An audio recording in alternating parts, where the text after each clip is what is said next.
高考后，我妈让我下基层卖猪肉，走一下当年爷爷奶奶的发家路。不想送肉送到班花家，班花正在搞同学聚会，见我扛着猪肉，班花带头嘲讽我：露西，就算高考没考好，也犯不着出来卖肉吧？上大专不丢人。一旁同学附和着：是啊，露西，虽然你不像我们都考了985211，但我们会想你的。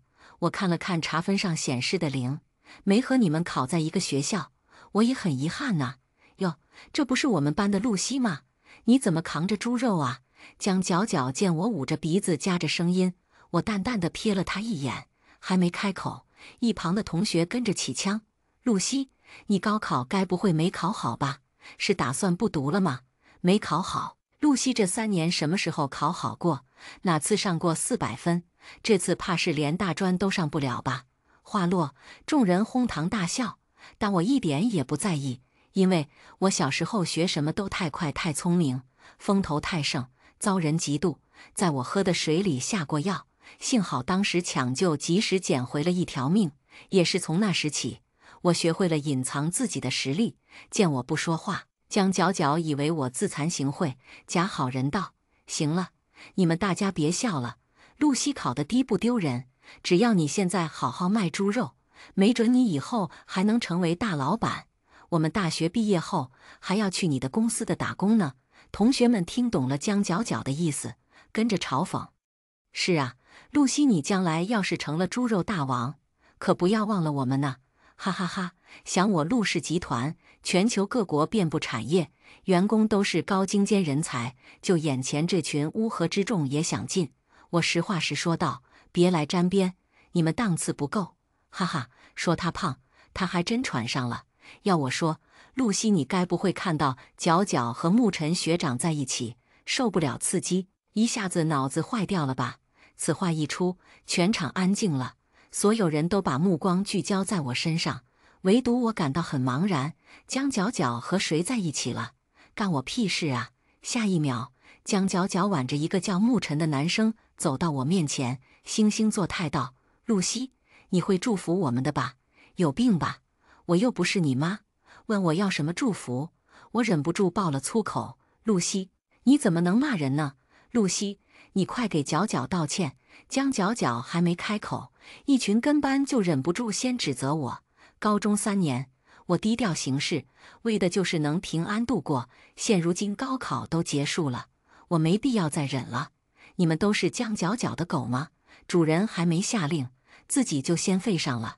你，江角角拦住一众想上前撕我的同学们，做出一副很同情我的表情。露西，我知道你肯定是看我和沐尘学长在一起，一时接受不了，才说出这种话。我能理解你，毕竟你可是暗恋了沐尘3年。江角角，你张口就喷什么粪？我高中3年一心向学，可没什么多余心思搞暗恋。又看了一眼眼前这个男生，长得高瘦细，弱狗一条，完全不是我喜欢的类型。露西，别装了，当初你高1时给沐尘学长送情书和早餐，我可是亲眼所见。沐尘学长当场就拒绝了你。早餐，我瞬间想起高1那会儿，确实有个高2学长对我献殷勤，我直接当着众人的面把他带的早餐扔进垃圾桶，他脸上挂不住，从此以后再也没有骚扰过我。没想到他在这颠倒黑白。我看向沐尘，我什么时候给你送过情书和早餐了？沐尘看我的眼神闪躲了一下，然后：露西，我现在有女朋友了，以后你别再缠着我了，我不想让我女朋友不开心。沐尘的话一出，瞬间在大家心里坐实了我真的给他送过情书一样。露西，你也不照照镜子，就你这副穷酸样，还想追沐尘学长，简直笑死人了。就是角角和沐尘学长才是天生一对。露西，你识相点，别再打沐尘学长的主意了。要我说，大专里也有白马王子的。露西，你到时候可要好好把握住啊！一群神经病，跟他们多说一句话就是拉低我智商。我从兜里掏出一个东西，递给了江角角，来，拿好，这个是我对你们的祝福，回头你们两个就去这里度蜜月。报我名字，给你费用打9折。江角角下意识地接住。等我离开后，大家都很好奇我送了江角角什么东西，围上来一看，我去，这个露西竟然随身携带精神病医院的宣传单。卖猪肉这活虽然累和脏，但一般忙活完早市，下午就可以休息了。摆了3天的摊，渐渐的我也能体会到了我爷爷奶奶当年的发家的艰辛。这天早上，我刚把摊子支好，一身白裙子的江角角突然冒了出来。我特意打听了一圈，没有想到你真的在这里。他环顾四周，你这摊位不行啊，都没有什么人气，让我来帮你一把吧。说着，江角角打开手机，开启直播。家人们，我的朋友高考成绩只能让专科，所以决定少走几十年弯路，直接出来卖猪肉。大家能出一把力是一把力，帮他把这批猪肉卖完吧。帮我卖货，他会这么好心？我才不信，肯定没憋好屁。果不其然，江角角的接下来的话就开始歪楼，甚至有要网暴我的倾向。露西，我帮你卖了猪肉，你可不能再问我要钱了。江角角说得很小声，看上像是在和我私聊，但他带着麦，看他的直播的每一个人都能清清楚楚听到。什么？他找角角要钱？角角，什么情况？你被霸凌了？天啦！这个卖猪肉的小姑娘看着可怜，没想到居然敢霸凌我们家角角。角角，你别怕，你现在在哪里？我马上过去保护你。直播间的屏幕上开始滚动着各种各样我霸凌江角角的言论。家人们，没有，露西她没有霸凌我，她只是放学后经常找我玩，我们是朋友，我给她钱是应该的。江角角看似解释，实际上更加抹黑我。直播间里的人听了这话，更加气愤了，声称江角角就是单纯被欺负了，还不知道，甚至有个别脑子坏掉的，还扬言要找到我，要教我做人的。在没有人看到的地方，江角角冲我挑衅一笑，一副露西你死定了的表情。我也冲他回了一个微笑。趁着江角角一头雾水时，我冲着他直播间的镜头大喊道：角角，你上次给我的钱，我已经帮你转交给了你监狱的男朋友了，他让告诉你，他只是意外杀人，你再等他10年，他就会出来了。卖猪肉的钱，你只要留我一点给我奶奶看病的，剩下的钱，我下个月还是会帮你去交给你男朋友的。你放心，我们是朋友，我不会把你零花钱的真实去处说出去的。露西，你在胡说八道什么？江角角懵了，完全预料不到我会这么说，他下意识地捂住手机。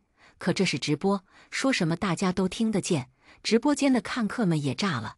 什么情况？角角你有男朋友了，还是杀人犯？我去，反转呢？小姑娘并不是在霸凌啊，我再等等，说不定又有反转。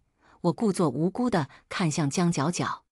角角，其实我觉得你应该跟阿姨说实话，虽然你男朋友之前没有工作，需要花你的钱，这次还坐牢了，但我相信，只要你们两个是真心相爱，阿姨最终肯定会感动的。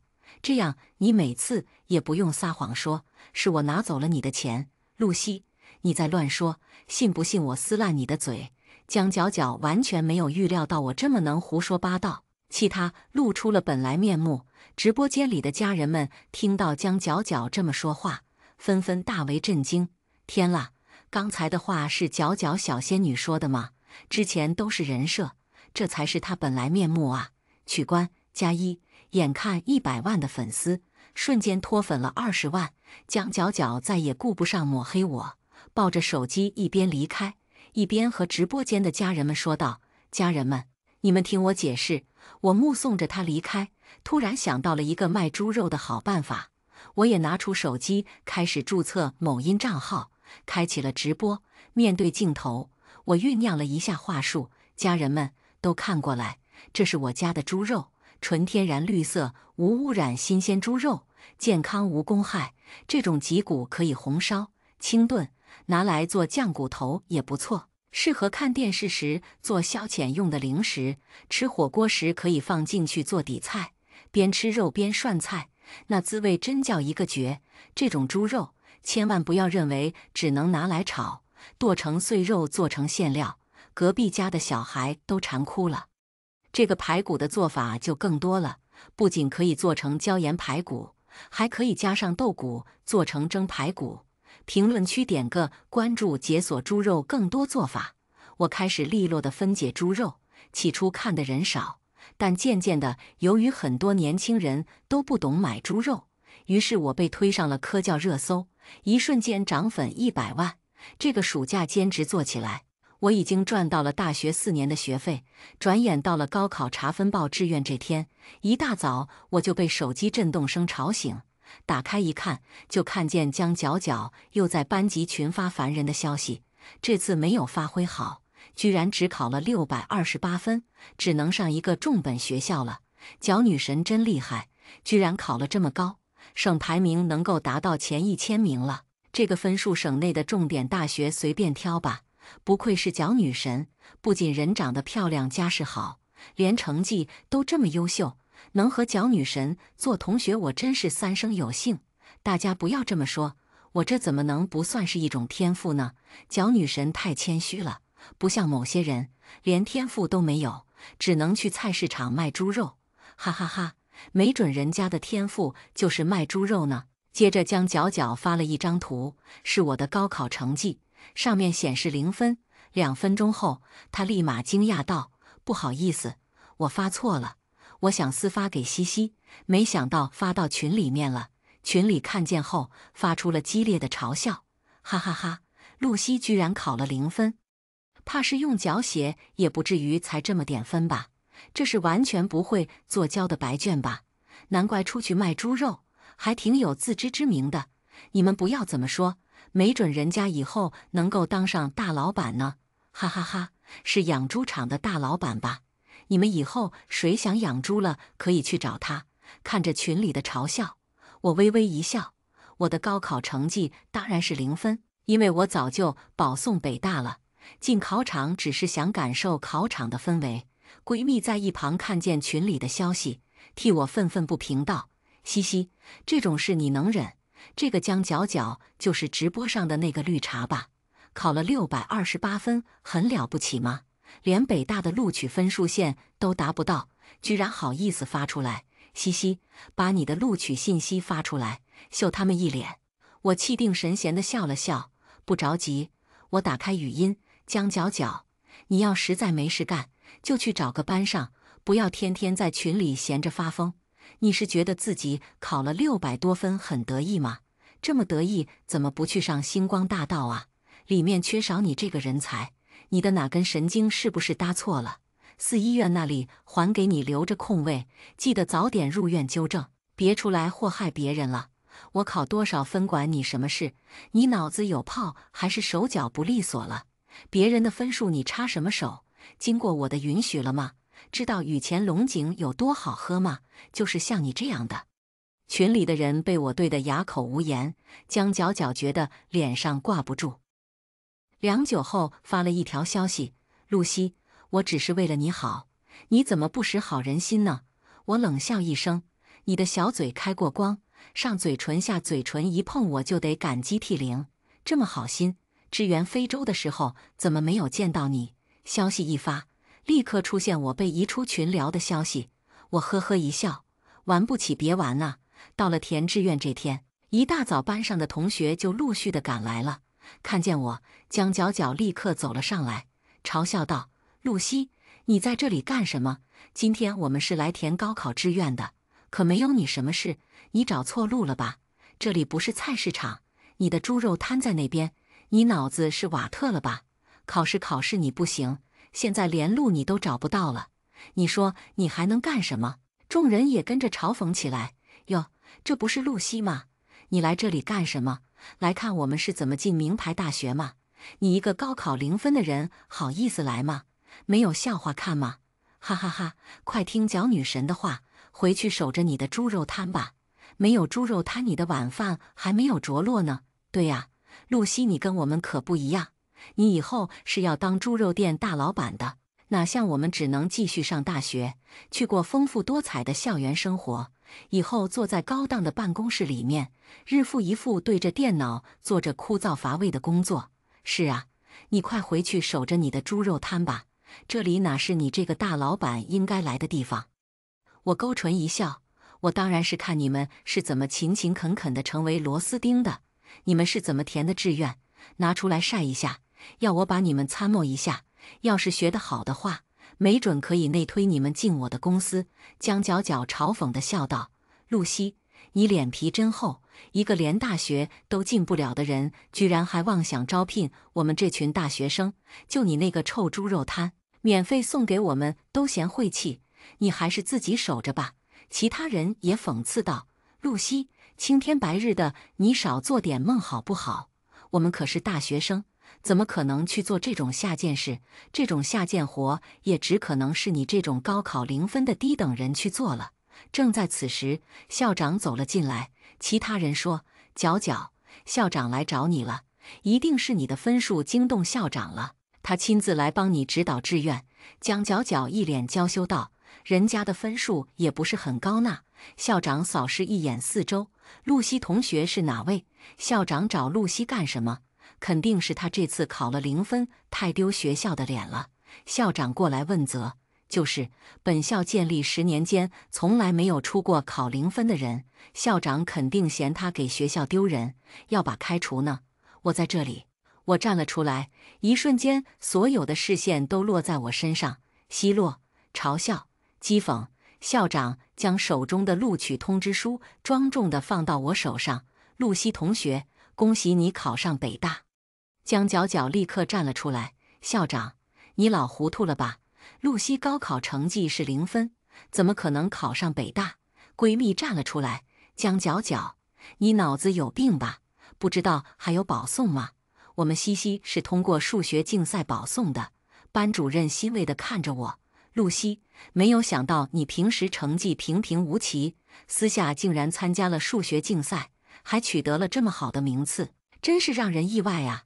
我不好意思道：“刘老师，不好意思，我不是故意瞒着你的，我只是对竞赛没有把握，想竞赛结果出来了再给你看，免得你空欢喜一场。”班主任微笑道：“没事，考上了就好。”江角角不服气道：“刘老师，他私下报名比赛有作弊嫌疑，毕竟他平时的成绩所有人都看见了，我申请严查。”闺蜜冷哼一声，将竞赛的奖状和奖牌拿了出来。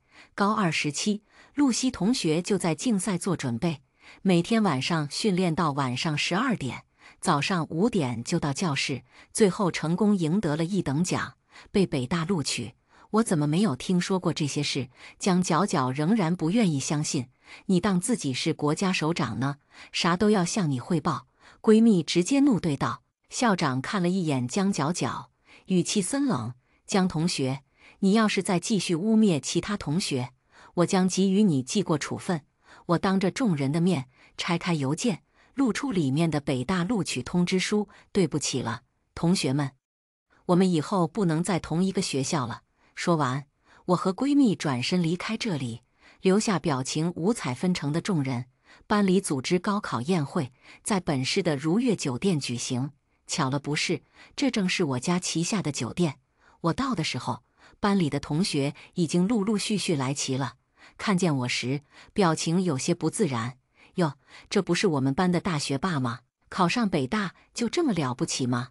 毕业宴会要让我们这么多人等他一个。江角角看着我，咬牙切齿道：“露西，你先别得意，就算你考上北大又怎么样？现在大学生这么多，你就肯定自己一定能够找到工作。我看你现在卖猪肉的工作就挺适合你的，要不你也被折腾了，直接回去卖你的猪肉吧，我看还能少走几年的弯路。”其他人也阴阳怪气道：“露西，你以为自己成绩好就了不起？我告诉你，再怎么样你也比不过我们角角。实话跟你说吧，我们角角可是江氏集团的千金，毕业后能够直接继承家业，他带着一只手表就抵得上你10个猪肉摊了。有些人就是不知天高地厚，以为自己高考就可以逆天改命，殊不知自己一世的努力哪里抵得上别人3代人的家世底蕴。江家，我有些迷茫。我们家和江家是世交，江伯父向来洁身自好，和江伯母恩爱有加，他们的女儿从小就送去国外了，现在还没有回国，哪里冒出江角角这样的女儿？何况都是一个圈子的人，按理来说，她要是有钱人家的女儿，我应该见过的呀。你的手表怎么这么眼熟？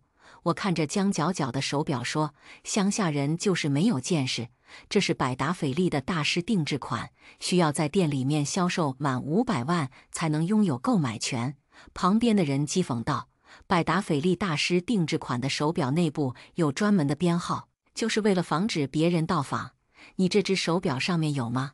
我微笑地看着他，江角角急忙捂住自己的手表，对着我呵斥，我的手表怎么可能给你这种猪肉饭看？你给我弄脏了怎么办？江氏集团的千金总不会带假货吧？我看着江角角讽刺道，怎么可能？江角角有些慌乱，角角你就拿给他看一下吧，让这个乡巴佬摆正自己的位置，以为自己考上北大就像成为人上人一样。周围的同学怂恿道，众人狐疑道，该不会你的这只就是假的吧？砰！江角角手上的表碎裂成2半，我嘴角勾出玩味的笑容，从手上取下百达翡丽的手表放在桌子上。巧了，我手上这只是百达翡丽的大师定制款，我看怎么和你手上的那只不一样。露西，你就不要再装逼了，你什么家庭大家都知道，能买得起百达翡丽，也不知道是从哪里淘来的地摊货。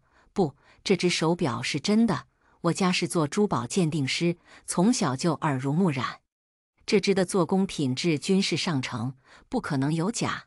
还有，百达翡丽的表带均用先进的技术锻造过，不可能被扯烂。此言一出，江角角的脸立刻变得煞白，她的脸色变得煞白，可能是上飞机时手表被人调包了。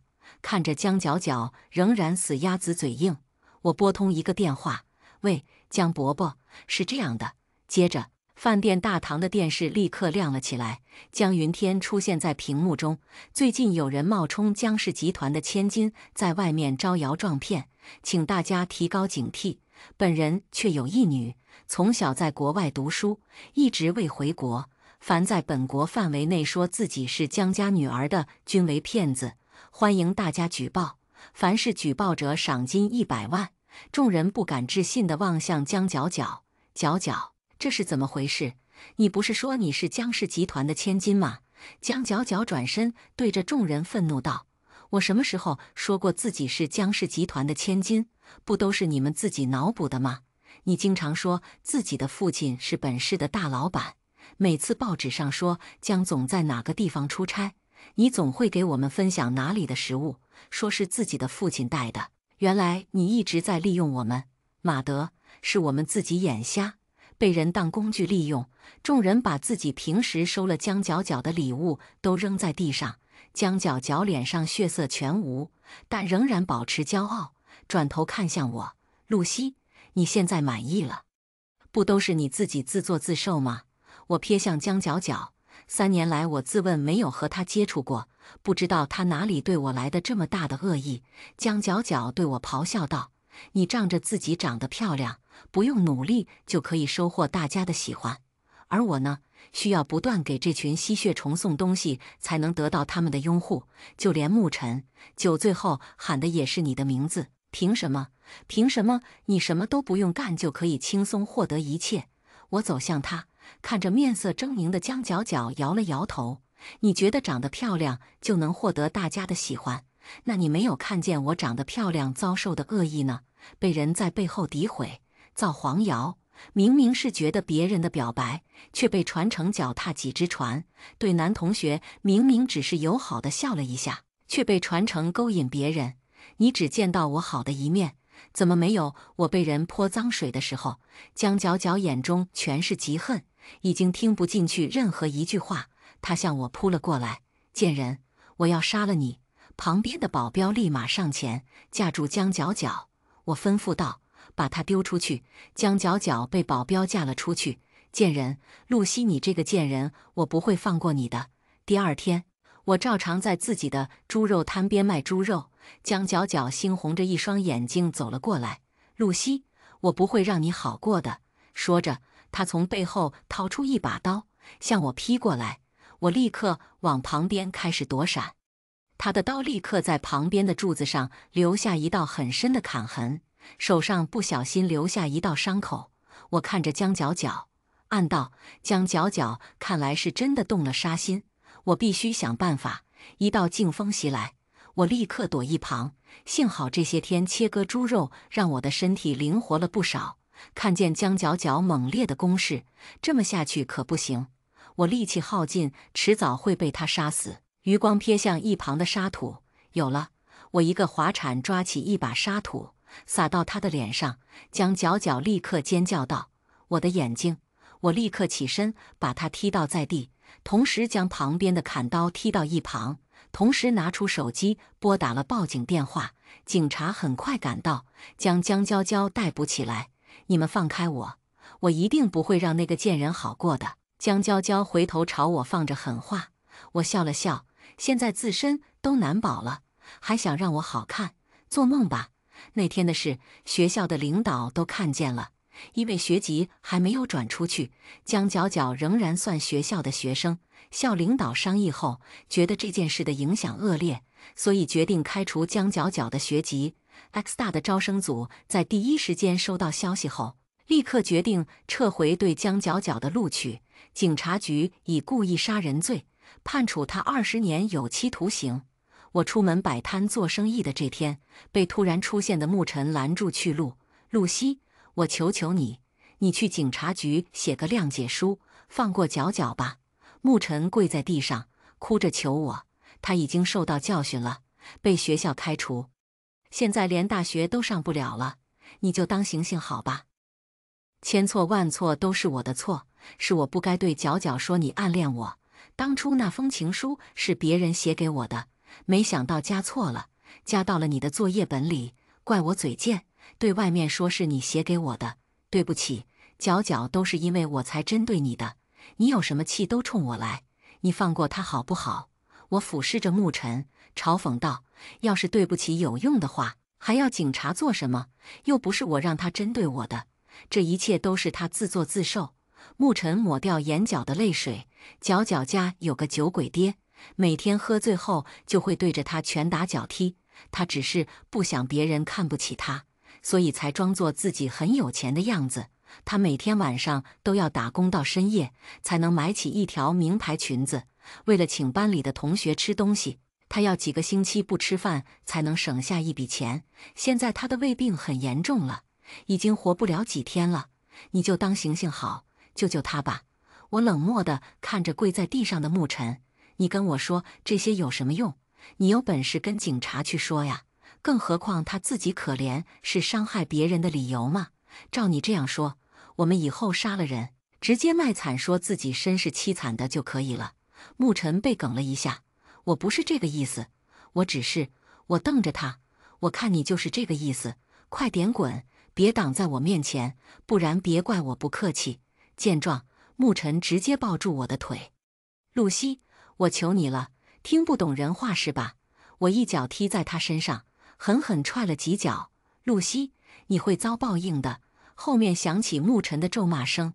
呵，有时间诅咒别人，还不如快去想办法，再晚点去救江角角，可就出不来了。这些天我的猪肉摊在网上爆火，于是我趁热打铁，成立专门的绿生源品牌，扩大了产业链。去拿毕业证的那天，我听班主任说了江角角的事。牧尘知道江角角在警局后在家里闹绝食，要求他们一定要救江角角，但燕家坚决不同意。牧尘没有办法，居然拿着刀去警局劫狱，被人当场击毙。你说好好一个孩子，怎么在有些事上这么犟呢？江角角成绩这么好，还考上了北大，以后出来找个好工作，安稳度过一生不行吗？听着班主任的叹息，我内心没有什么波澜。自己的人生凄惨不是伤害别人的理由。走出校门，外面的阳光正好，我还有更多的事情要做，没有必要在这些事情上花费时间。番外，由陆氏千金成立的绿生源猪肉铺已经在本月成功完成上市，市值超过8亿，全国的加盟店超过5000所。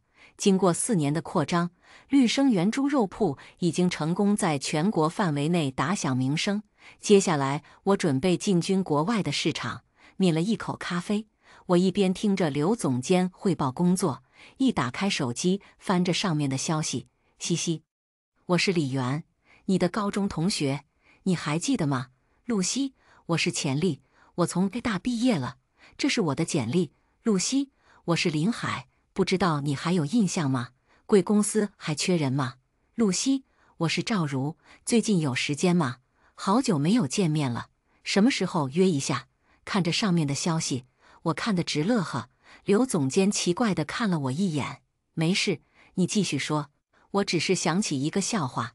刘总监汇报完，正准备出去，我叫住他：“最近公司还有什么岗位吗？”刘总监是个人精，立马道：“公司现在的职位已经满了，如果老板需要招人进来的话，可以挪出几个位置。”我笑道：“我是说一线的工作还有空位吗？”啊！经理一时间没有反应过来，随即立马道：“缺人，这个岗位的招聘需求很高。”看着手机上的简历，我露出了玩味的笑容。在刘总监的安排下，高中的那班同学很快被安排到了一线工作，专门切割猪肉。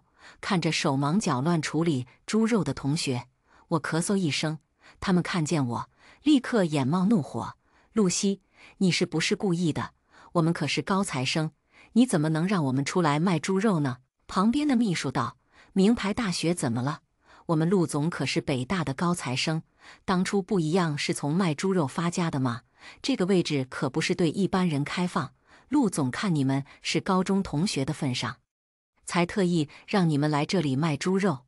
这可是公司的重要部门，需要高超的猪肉分割技巧，掌握猪肉的纹理结构，才能将猪肉以均等的分量分割出来。你们可不要小瞧这些。小李，你来试一下。”接着，只见小李拿着刀表演了一番刀法后，迅速把桌上的猪肉分成均等的分量。旁边的服务员立刻把猪肉摆到称上，上面的重量分毫不差。他们看见这一幕，立刻目瞪口呆。我掩着唇，故作伤心道：“本来看在你们是高中同学的份上，我才把这些位置留出来。既然你们不在乎，那就算了，我再重新招人吧。”“别，露西，对不起，是我们小肚鸡肠了，我们给你道歉。”赵如立刻拦住我。其他人道：“是啊，我们现在出来根本找不到工作，企业都要有工作经验的。我们就算有名校的毕业证，别人也不要，说还不如找个大专生，便宜好用。对呀，要是你也不招我们，我们只有去扫大街了。”我笑了笑：“你们知道我的好意就好。想必你们也知道，当初我也是从卖猪肉开始，才有了现在的绿生源猪肉铺公司。我想你们有名牌学历，你们一定能更容易上手。等你们完全掌握了这项工作的精髓，我就将你们调到公司的总部担任 CEO。” 众人一听，立刻像打了鸡血一样兴奋道：“好！”看着他们卖力工作的身影，我不由得笑出了声。旁边的秘书小心翼翼地问道：“陆总，你到时真的要给他们安排到总部吗？”我止住笑意，看他们的表现吧。从今天起，把这个区所有的猪肉切割工作都交给他们，别说同学一场不照顾他们。秘书连忙应道：“好。”此时李总监发来一条消息：“陆总，缅甸那边的猪肉服已经开好了。”接下来我们进入第2个故事。高考结束后，我把户口迁回养母家。高考一结束，爸妈就带着养女和弟弟出去旅游，而我趁着他们不在家，拿着自己的身份证和家里的户口本，去了公安局，把我的户口重新迁回到养母家。成绩出来后，记者过来采访我爸妈是如何把我培养成全省状元。我笑着指了指身边的养母，这才是我的妈妈。考完最后一科，从考场出来，密密麻麻的家长排队等在学校门口。我慢悠悠地走出教室，眼尖地看到伊婉彤跑进依父依母的怀中撒娇后，坐上豪车，扬长而去。上车前，伊婉彤还不着痕迹地四处张望了一下，终于在看到我的时候，露出挑衅的笑容。楚辞跑过来，要不要一起吃饭？我一边走一边开机，养母发来的好几条消息，都是关心我的。我笑着回复了过去，收起手机，不必了。我要不回家，他们一家子的旅游一时半会出不了门。一家父母和弟弟可是3个月前就商量，高考一结束，就带着伊婉彤出去旅游，作为提前庆祝。毕竟他可是通过了好几家大学的艺考啊，甚至包括京都美术学院的。楚辞舔了舔唇，紧紧握住双拳，眼眸中透出一丝不安。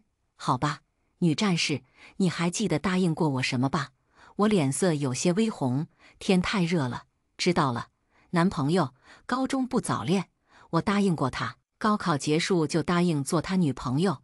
刚出考场呢，就急着来要名分。楚辞长呼出一口气，说了一句晚上我去接你，就跑了，就跟踩了风火轮似的。回到家的时候，伊婉彤已经换上了崭新的衣裙，来来回回的忙碌着，空气里都洋溢着她的青春活力。防晒要带，妈妈那么漂亮，可不能晒黑了。还有这本书，弟弟最喜欢看了。对了，还有这包茶，爸爸最爱喝了。伊婉彤总是喜欢用着娇滴滴的声音，把所有人照顾的事无巨细，讨得他们的欢心。不像我笨手笨脚，话都不会说好听的。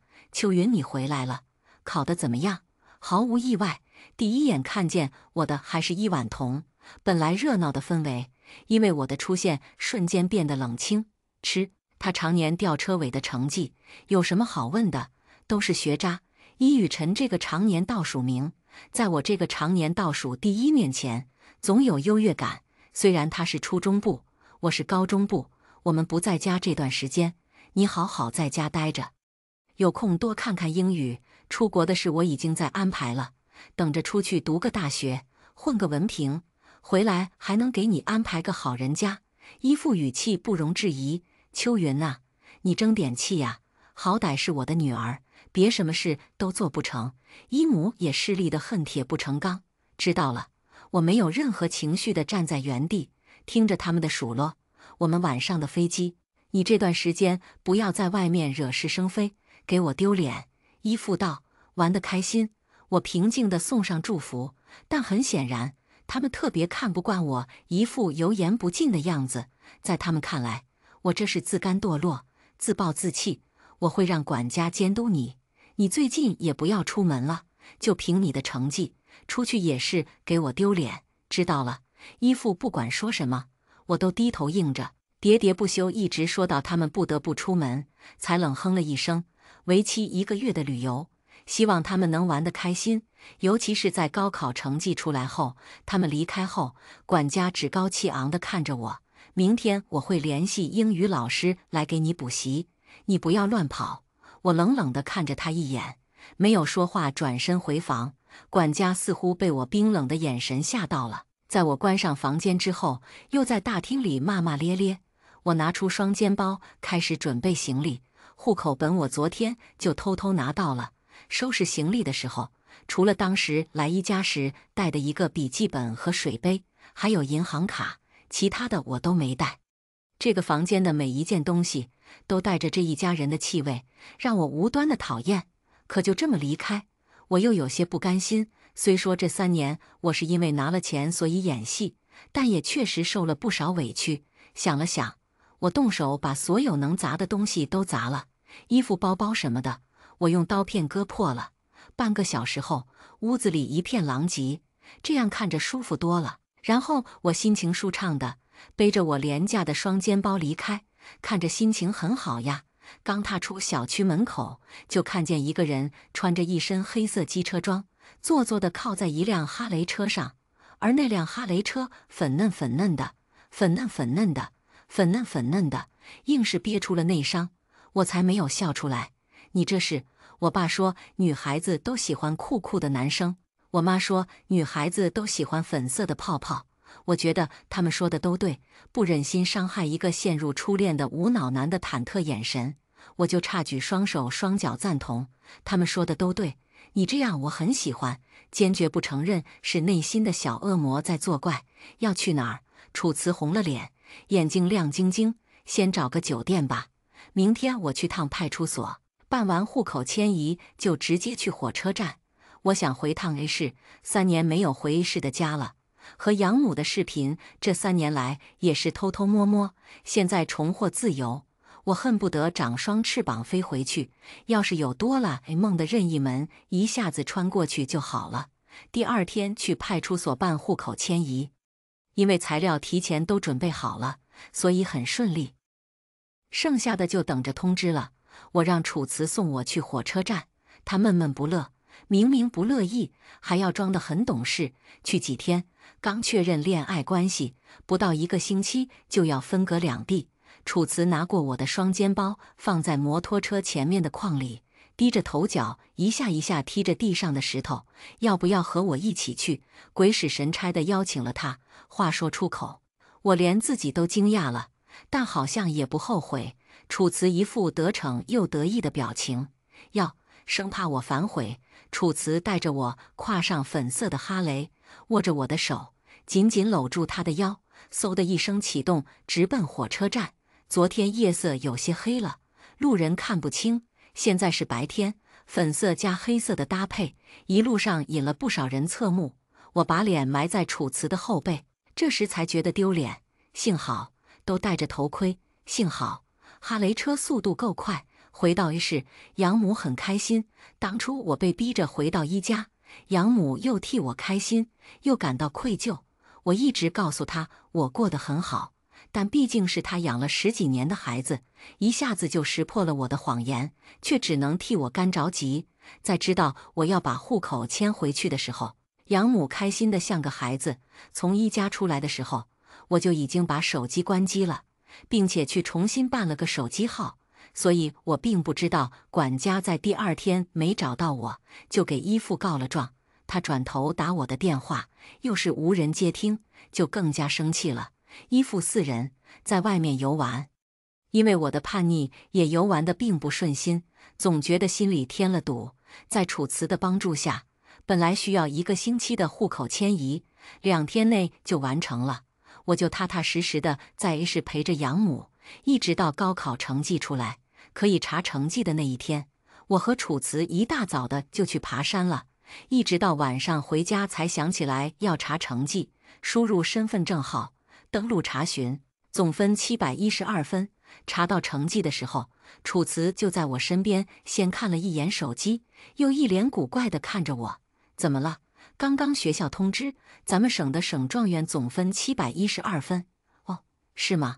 那与我有什么关系？我当时并没有反应过来，只是想着这个成绩比我预想的还好一点。弟弟跳起来抱着我，姐，你是高考状元，你太牛了，不愧是我姐。我这才被震惊在原地，我竟然一不小心考了个高考状元。之前只是想着高考成绩出来，肯定会让一家那几口人大跌眼镜，现在竟然直接是高考省状元，那效果肯定要更好了。我打开关机了半个多月的手机，一开机，一股脑的信息全涌进来，手机滴滴滴滴的响个不停。其中一个熟悉的电话号码出现的频率格外的高，在我关机的前2天拨过3、4个，而今天一天就打了有10几个，这不又打进来了。我果断地挂了电话，扬着嘴角，妈妈，明天我要回趟 B 市，高中毕业证还没拿呢，而且还有好多事情要处理，等我处理完了就回来，会不会有麻烦？妈妈眼底都是担忧。我扬起自信的笑容，没事，有麻烦的是别人。妈妈看着我，好，不管发生什么，都有妈妈陪着你。既然他们对你不好，就休想从我身边抢走你。不管如何，你都是妈妈最宝贝的女儿。我扬着头，像只高傲的孔雀。那当然了，回到 B 市后，我没有回一家，而是直接去了学校。老师和同学早就从楚辞那儿知道，我今天要返校，一到学校门口就看到乌泱泱的一群人，还有不少的记者，当然了，还有亲生父母一家人，震惊、难以置信、嫉妒的眼神纷纷向我袭来。我欣然接受，一大堆人，没有一个开口的。毕竟一个年级倒数突然考第一，确实挺难以置信的。秋云，高考作弊是要负刑事责任的。伊婉彤满目担忧地看着我。伊婉彤，造谣也是要负刑事责任的，冤枉张口就来，真是不需要成本。够了，不管你用什么渠道取得这个成绩，早点去自首。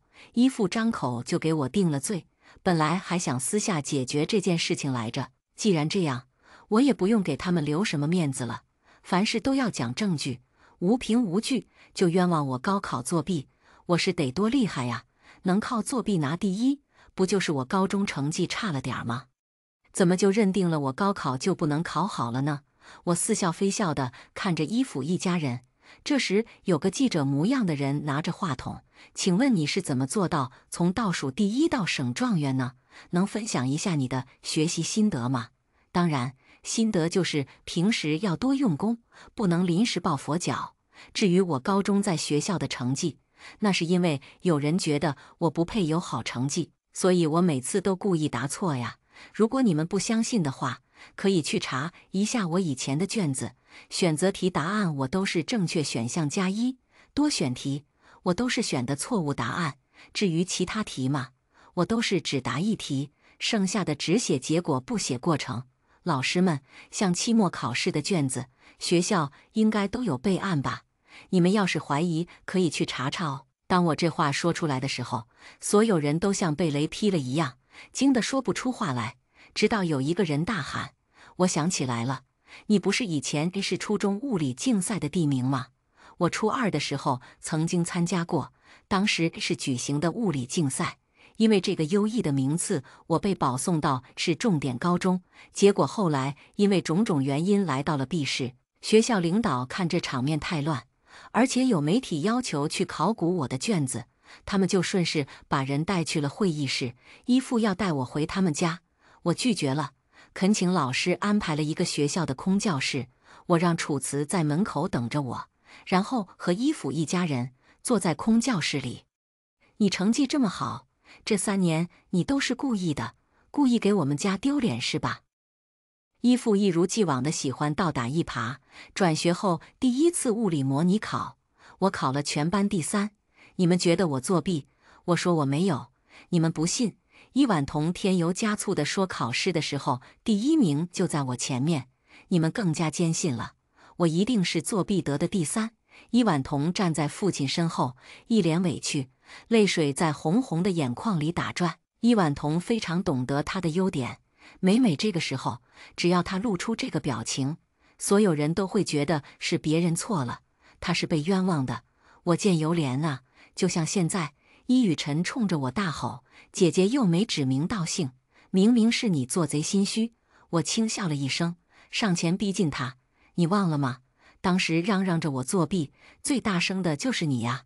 你那时刚刚期中考作弊被抓到，为了转移注意力，就把祸水往我身上引，然后花钱买通关系，把作弊的问题大事化小，小事化了。”伊雨辰被吓得后退了几步：“你怎么知道的？”而后来我考试成绩很差的时候，你们却露出一副我就该如此的表情。我转头看着依附，所以我只是满足你们的期望而已。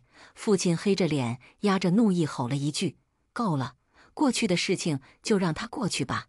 考了省状元，干得不错，明天办个酒会，好好庆祝一下，顺便把你的身份公布出来。过去3年，怕耽误你学习，一直没有时间正式向别人介绍你。不愧是商人啊，还真是老狐狸，就打算这么轻飘飘的把事情给糊弄过去。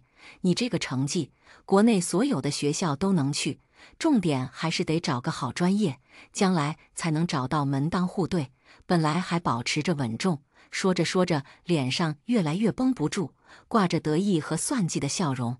他的话还没说完，就被我打断了。伊先生，贸然被打断，他脸色不是很好，但考虑到我过于优异的成绩，还是维持着虚假的笑容。有件事你可能不太清楚，你们出去旅游的第一天，我就把户口从你们家迁出去了，所以现在从法律意义上来说，我跟你们没什么关系。当然，我考省状元也跟你们没什么关系了。你说什么？依父一脸铁青。依先生年纪大了，耳朵不好啊。依婉彤，你给他重述一遍啊，才不惯你装聋作哑这些毛病呢。秋云，你怎么能这么做呢？你这是忘恩负义啊。秋云，你知道你这么干会失去什么吗？这依父还真是脸大如盘啊，当他们家是什么香饽饽吗？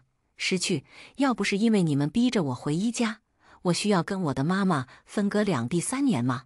你胡说什么？我才是你妈妈，你怎么就被那个坏女人鬼迷心窍了呢？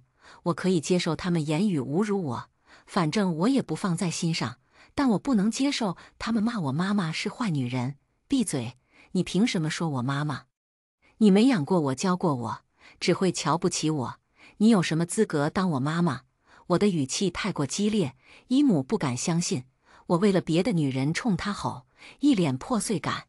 你就算是想叛逆3年也够了，明天找个时间把户口重新迁回来。依父还是这样刚愎自用，听不懂人话。当初你们说，只要我跟着你们离开，你们就会给我妈妈60万，让她治病，所以我不过是你们花了60万，雇了我3年，给你们提供情绪价值的一个演员。现在合同到期了，我也不打算给你们继续续合同，所以认清现实吧，以后别来找我了，我懒得应付你们。我一出生就被有心人报错了，用他们女儿换了我，那家人对我不好。5岁的时候，我养母，也就是当时妈妈的妹妹，看不下去了，提出要收养我，我这才从挨打受冻的生活里逃出。天道报应，那家人在我10岁那年出车祸都死了。亲生父母找到我的时候，我正在医院里，养母生病了。因为养母的病情，我没有休息好，模样很憔悴，站起来要换盆温水给养母擦拭一下身体，没有端稳，瓷盆掉到地上与地面碰撞，发出刺耳的声音。这一幕刚好落在他们眼里，就认准了我在养母家受到了虐待。不管我怎么解释，他们都不相信。从在医院见到我的那一刻，我的母亲就开始抽泣，这些年在外面苦了你了，回家后，妈妈一定会弥补你这些年受的苦。红着眼睛哭泣，眼泪一颗一颗地流下来，让我想到了电视剧里的那些当家主母，哪怕是伤心，都伤心得很漂亮。她就站在我面前，我的爸爸沉默着轻拍着她的肩膀安抚。我把抽纸递给她，她抽了一张，轻轻擦着泪水。2个人却没有一个愿意给我一个拥抱。那一刻我心里其实是轻松的，我想他们也许并不准备把我带回家，和我的想法一致。可当我拒绝跟他们回家时，他们又想方设法地带我回去。当时妈妈做手术需要一笔很大的钱，家里积蓄不够，我们计划着要把家里的房子卖了。他们知道后说可以提供60万，条件是我跟他们回家。我同意了。他们带我上车回尹家的路上，尹母非常热心地向我介绍家里的成员。一个哥哥已经成婚了，不常在家，弟弟还在上小学。对于我这个突然出现的姐姐非常的期待。还有一个姐姐，说到这个姐姐的时候，尹母非常含糊和愧疚。有什么好愧疚的呢？不就是被抱错了的那个女孩吗？她在尹家被千宠万宠地娇养着，我在养母家过得也不错。我没有说话，因为我不知道该说什么，说的话他们肯定不愿意听，所以就不相信。我的沉默让姨母以为我对这个养女有意见，慌里慌张地解释她有多听话，多善解人意，我一定能和她好好相处。姨母说得口干舌燥，眼睛亮亮地看着我，我压抑着心中的忐忑，语气淡淡，知道了。然后姨母一脸失望。当时的我不太懂她在失望什么，后来我知道了，她是失望没有看见我的胆小谨慎、开心喜悦。回到家的时候，那个女孩，也就是伊婉彤，一脸热情上来拥抱我，大哥还算温柔，但也很疏离，弟弟脸上是毫不遮掩的嫌弃。要不是依父当时瞪了他一眼，这个弟弟可能就直接拿着扫把要将我扫出门。养母收养我的时候，我已经懂事了，知道她不是我的亲生妈妈，我的亲生妈妈是她的姐姐。后来刚上初中，养母才告诉了我实话。当初问我想不想找亲生母亲，她可以帮我。我搂着她，想，高中之后吧，不管能不能找到亲生母亲，你永远都是我的妈妈，除非你不认我这个女儿了。养母当时又哭又笑，你个魔人精，我哪会不要你？所以当初他们出现在我面前，说是我亲生父母的时候，我不是没有开心过，我也幻想着那样对待我的养母，是因为心疼我这个一出生就丢失的亲生女儿。我也幻想过，等误会解释清楚之后，我会拥有2个家，2个待我如珠如玉的妈妈。在进入一家的时候，我也是有过一丝期待的。物理摸底考试拿到试卷，我回家的时候内心是开心的，当时有多开心，被他们误解我就有多失落。再后来，慢慢的，我知道他们要的从来都不是丢失的女儿，而是想要一个仰仗他们的穷鬼，既要胆小懦弱，还要听他们的话，然后就对他们不再抱有一丝期待。我永远忘不了当初冤枉我作弊时，伊雨辰一把夺过我的书包，把书全部倒在地上。忘不了当初伊婉彤怂恿人在学校霸凌我，把我堵在女厕所，我不要命的和他们打了一架，鼻青脸肿进了医院。依父依母却只嫌我丢人，后来还是多亏了楚辞，才没人敢在学校欺负我。还有伊婉彤自己从楼梯摔下，依父不分青红皂白给了我一巴掌。哪怕后来我信誓旦旦要看监控为自己证明，伊婉彤才怯怯懦懦地说了实话。这对父母还有所谓的弟弟，也只是说我就是恶毒心肠。从教室出来后，好几家媒体邀约着采访我，我最后选择了那家认出我是物理竞赛第1名的媒体记者。记者犹豫着说可以带家长一起，身后的依父就想上前。我很抱歉，我妈妈在世，要采访家长的话，可能得过几天。她后天才过来避世，被当众拒绝承认父女关系。依父恼羞成怒：“你个白眼狼！”伊婉彤现在也缓过来了，在旁边添油加醋：“姐姐，你这么说，爸爸妈妈会伤心的。你们毕竟是有血缘关系的亲父女呀，打断骨头连着筋，血缘关系。当初你们找我回来，不就是想用我来联姻吗？不许我考试成绩好，只能给你当陪衬。没想到我会张口就胡说八道。”伊婉彤思绪完全被我带偏了。高考结束了，易先生更是要把我送出国，说混个文凭回来直接让我联姻。我不是提线木偶，我是个有自主能力的人。从他们带我回来这3年，就只想利用我。只有我的养母会关心我、爱护我，她才是我唯一的亲人。我大声吼叫，旁边的媒体记者纷纷打开摄像机，哐哐哐的录像和拍照。楚辞适时的上前将我搂到怀里：“依同学现在心情不太好，采访后期约吧。”然后飞速的带我离开，一直等上了车，我才从他怀里钻出来。憋死我了！看我一脸冷静，没有任何的异样，楚辞才意识到我刚刚是在故意的，笑着点了点我的脑袋：“演技可真好啊！”其实我并不想针对伊婉彤，突然被告知自己是假千金，她定然会惶恐和不安，随时都有可能被这对势利的夫妻抛弃。她比我可怜多了，可她在惶恐自己身份的同时，却坚定地认为我也有不甘和嫉妒。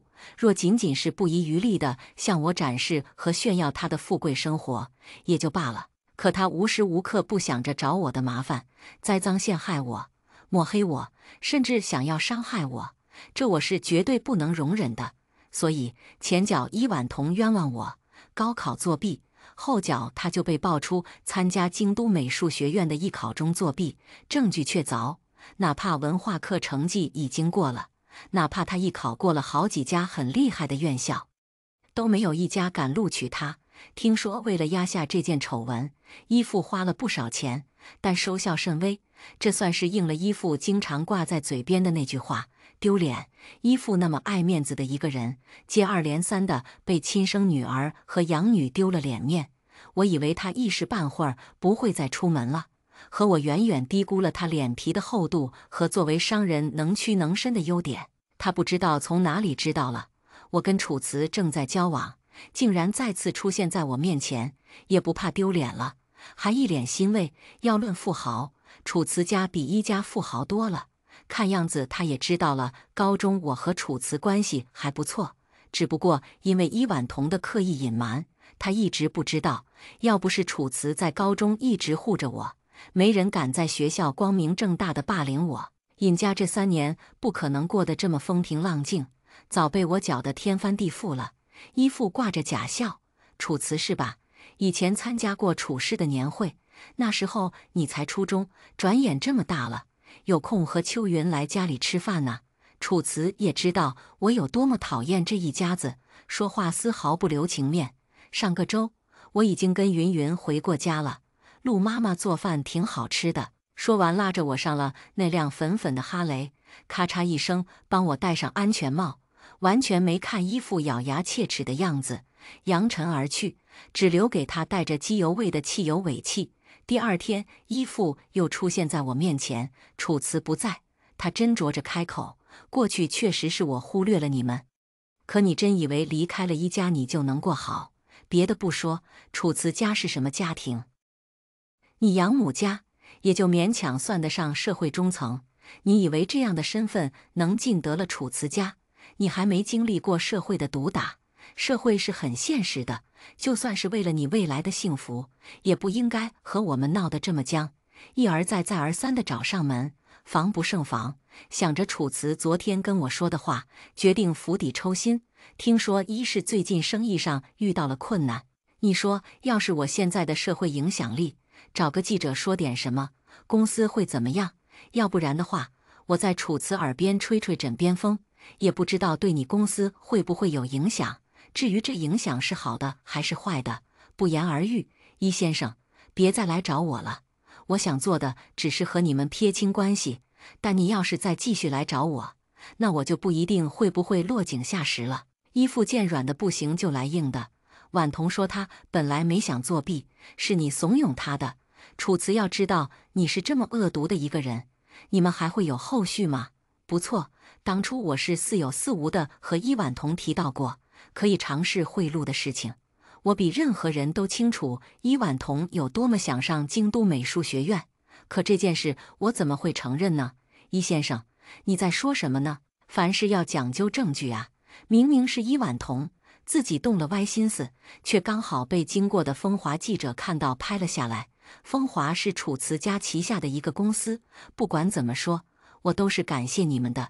虽然你们当初的目的不单纯，但也确实是因为你们的帮助，我的妈妈才有了钱去做手术。我的妈妈和弟弟这些年也多亏了你们当初送的钱，生活的还不错。所以，我真的没有想和你们鱼死网破。伊婉彤是她咎由自取，我只想回到以前的日子。你们不来烦我，我就不会做什么出格的事情。依父这次应该被我震慑住了，直到大学开学，再也没来找过我。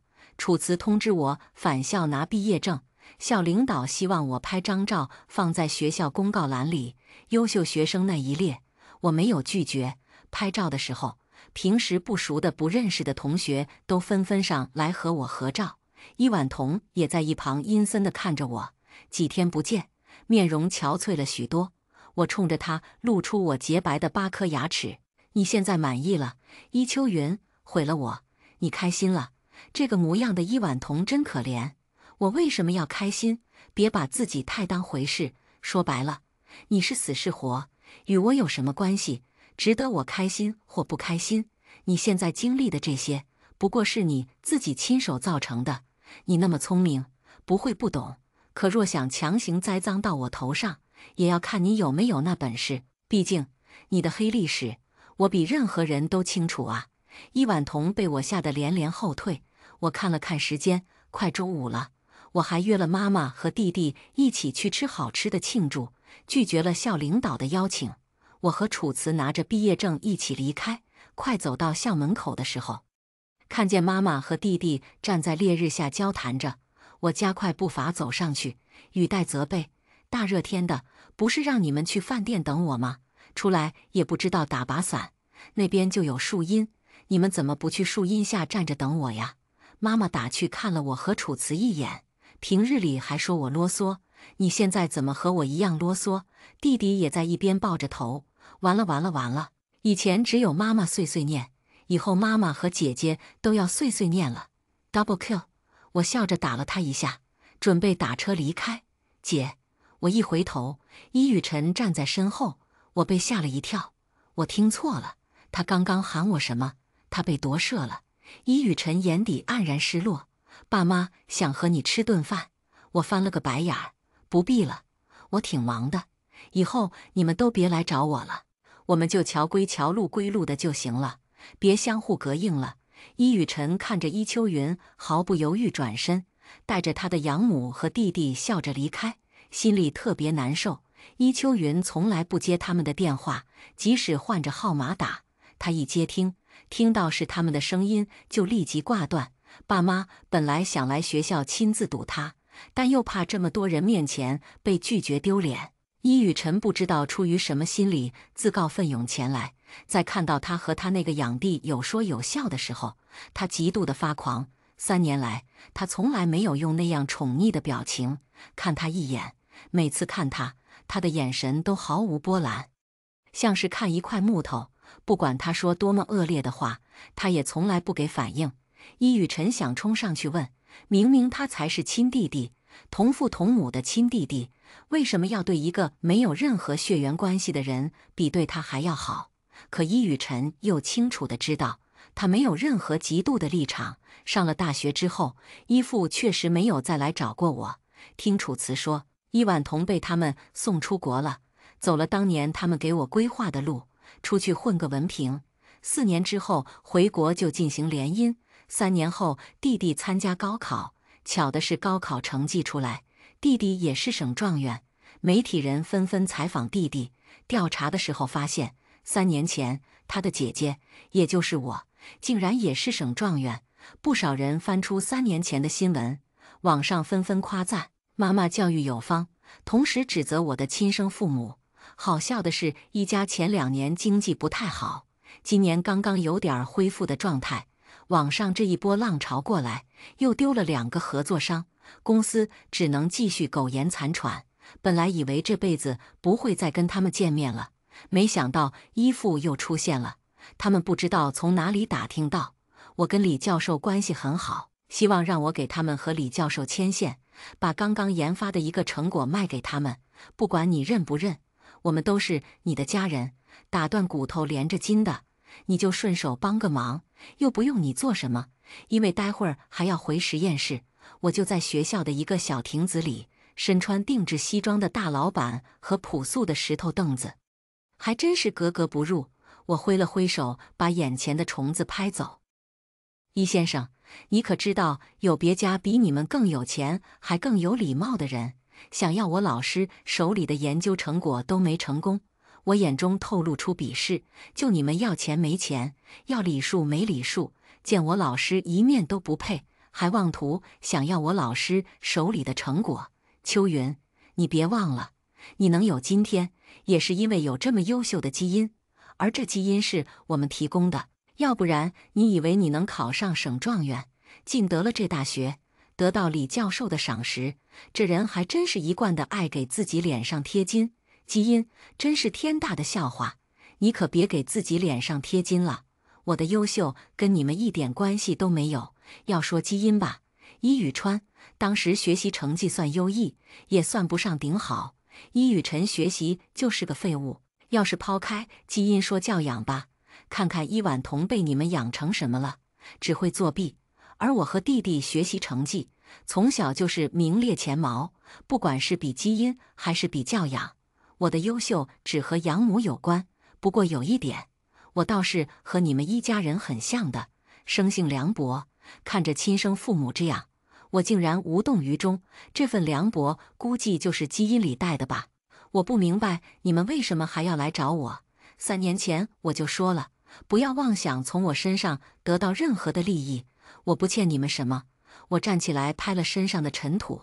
哦，对了，还有一件事忘了告诉你，3年前你们对我的辱骂，还有那一次在学校里的谈话，我都有录音备份。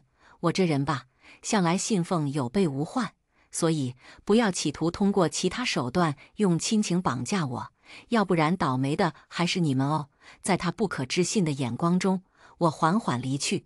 后来听说，伊婉彤还没毕业就被依父召回来，和一个纨绔子弟订了婚，公司终于有了起色。但是社会发展这么快，依父又是个刚愎自用，只会利用关系，经营上却固步自封的一个人，公司最终会慢慢衰退。这起色就像是回光返照，而伊婉彤好像过得也并不怎么好。她嫁的本来就是个浪荡公子，结婚后肯定也不会收心，天天忙着和小三、小四、小五斗法。不过这一切都与我没有什么关系。我大学毕业后继续读了李教授的研究生，后来又读了博，读博之后留在学校教书。我在京市买了房子，想接妈妈一起过来，不过她说她在市住习惯了，不肯搬到京市来。逢年过节，我和楚辞会回家看她。对了，我大学毕业那一年和楚辞结婚了，他的家人也都很喜欢我。前2年他在 B 市的总公司从基层做起，后来慢慢熬到了管理层，就申请来京市分公司做总经理，也算是夫唱妇随了。而我相信，未来我会越来越好。番外，楚辞的妈妈来找我，对方坐在对面，表情严肃，时不时还皱眉。楚辞说过，他家人肯定会喜欢我的，看来他对家人的认知有些偏颇。对方坐了好一会儿，没有说一句话，只知道打量我，最后叹了一口气，在包里翻来翻去。我挑眉，该不会是在找支票吧？最后他掏出2个大文件夹，我看着上面用娟秀的字体分别写着“简历”和“荣誉”2个词。对方先打开荣誉的文件夹，从里面掏出一堆荣誉证书，这是楚辞从小到大得到的奖状、参加比赛的证书、奖牌。这孩子打小就聪明。我有些疑惑，这是想用事实证明我配不上他儿子。把所有奖状证书如数家珍地念了一遍，又打开另一个写着简历的文件夹，里面竟然是楚辞的照片。他妈妈把照片按照年龄依次排好。楚辞从小就好看，长大现在也帅气，一看基因就很优秀。对方热切地看着我，作为择偶对象，不管是从样貌还是智力来说，都是不错的人选。姑娘啊，你可一定不能错过他。我被雷得震在原地。对方继续推销，言辞恳切。真的，这找对象啊，不能光看脸，长得好的，万一脑子不好也不行。脑子好的，要是脸不好看也不行。毕竟以后要天天见。楚辞这种长得好、脑子也好的真不多见，找他当男朋友不亏的。一道闪电击中我，把我雷得外焦里嫩的。阿姨，我和楚辞现在正在交往。哈！对方先是一震惊，然后一脸不相信。怎么可能？你这么好的小姑娘，怎么看得上楚辞那闷葫芦？后来才知道，楚辞打小就生人勿近的模样，对异性更是敬而远之。他们全家都以为楚辞这辈子就要打光棍了。听说他有喜欢的姑娘，想着要帮他把这姑娘提早拿下，万一过了这村，以后可能都没这店了。却万万没想到，楚辞出手干净利落，高考一结束就把终生大事给解决了。他们后来就经常感叹，这孩子的打小就果断，谈恋爱也果断，不错不错，有楚家人的风范呢。今天的故事就分享到这里了。如果您喜欢这个视频，请为我点个赞和订阅。如果您有任何建议，都可以在评论区留言告诉我。希望今天的故事在你心中留下清香。我们下期视频再见。